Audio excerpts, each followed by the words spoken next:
надо руки помыть. Не трогайте, они отравляют. Karşımızda dinsiz, imansız düşman var. Onların maksadları ne kadar olsa da bizim devletimizi, insanlarımıza, halkımıza zarar vermek. Bakın bu etrafta bir askeri bir nokta yoktur. Bile bile buraya bu sivil noktaları vurdular. Birkaç ay verirse Kırım Müftüyatı'nı da böyle bombardıman yaptılar. Ve sağ olsunlar Türkiye İş Birliği ve Kalkınma Ajansı yardım etti, halk yardım etti.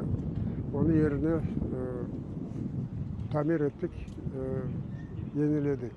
İnşallah bunu da bizim cemaatimiz, Müslüman arkadaşlarımız, dostlarımız, Türkiye İşbirliği ve Kalkınma Ajansı yardım edecektir ve yeniden bu parlak cami çalışacaktır.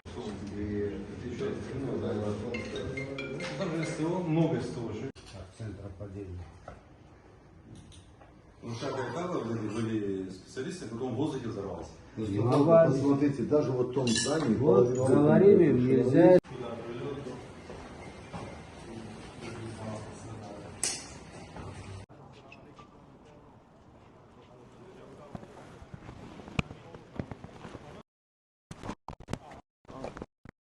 Rusya'nın gerçek yüzü budur. Hem Müslümanlara hem diğer din taraftarlarına aslında insaniyete karşı olan devlet Rusya'dır. Eğer Rusya şimdi hiçbir taraftan toktakılmasa ve onun bütün bu yapkan cinayetlerini yol alınmasa, ogu alınmasa bu dünyanın geleceği çok aram olabilir. Allah göstermesin, Allah bundan kurtarsın. И легкой, и тяжелой раненый. Это рабочий, сторож, даже какой-то полицейский он, или дежурный. Да, за зданием.